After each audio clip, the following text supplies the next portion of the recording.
all the photos you will see here today on the exhibition were taken by soldiers during their military service.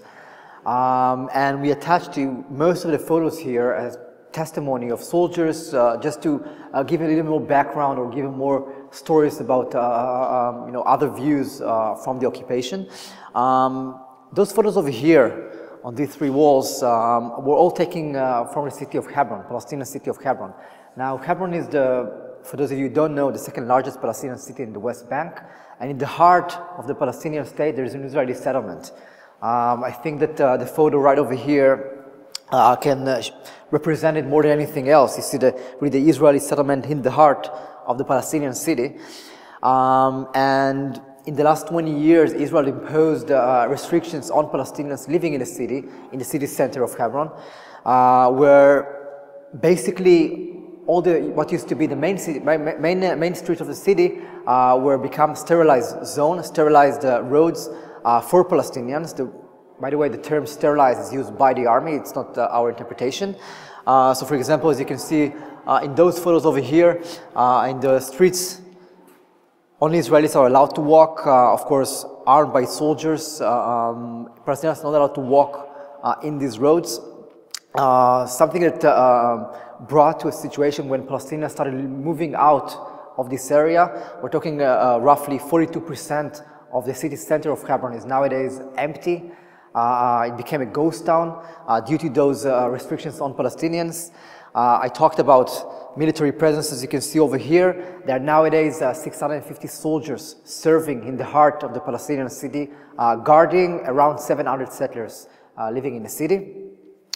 Something that also really represents the situation in Hebron is something that I, as a soldier, encountered a lot when I served in the area, which was settlers' violence.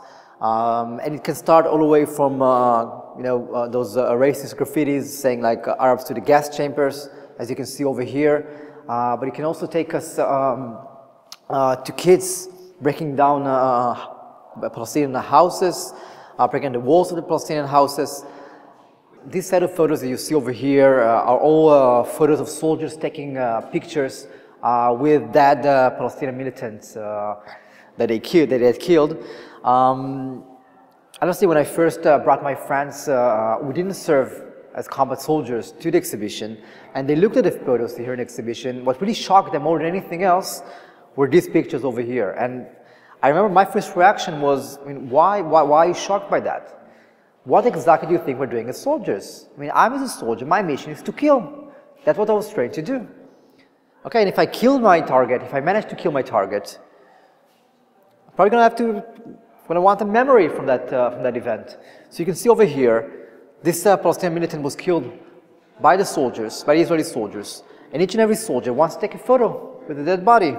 And you have actually, the group photo, and if you look at this picture over here, I think it's quite interesting because what you see over here is one of the officers of the team who didn't get his own personal photo with their body. So what he did was he asked one of the other soldiers to Photoshop him to the photos. You can see it's not really part of the photo.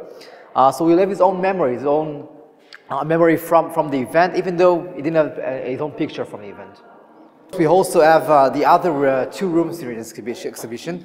On that room you can actually see video testimonies of soldiers. And the other room of the exhibition,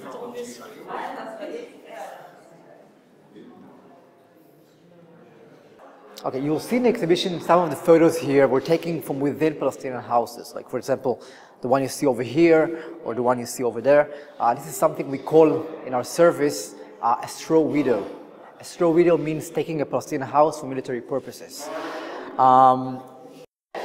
For example, right now in the city of Hebron, 24/7, there are 3 Israeli patrols, and their mission is to make their presence felt. So how do they make their presence felt? They go randomly into Palestinian houses. Okay, it can be in the middle of the night, it can be in the middle of the day, it doesn't really matter.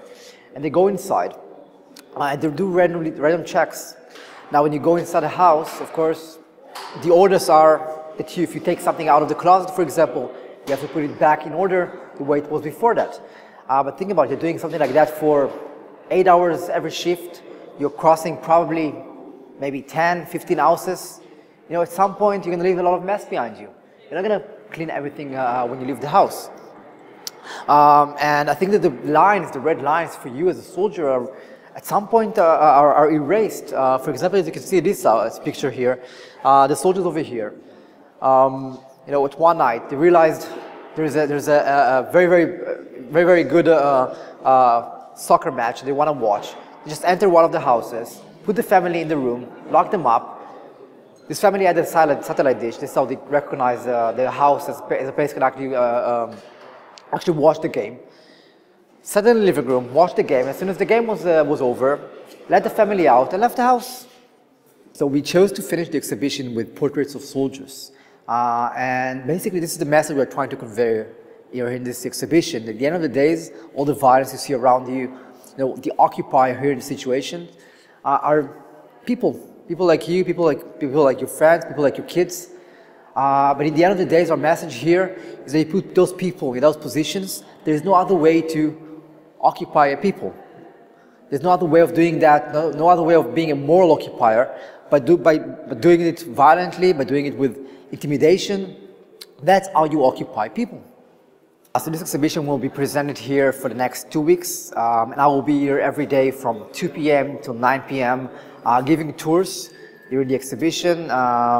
We're also going to give away our books of testimonies that we've collected. I just encourage everyone to just come and listen to me, come meet up with me, come to talk, to discuss a bit about my experiences and my friends' experiences from the service, and spread the word, let other people know about this exhibition.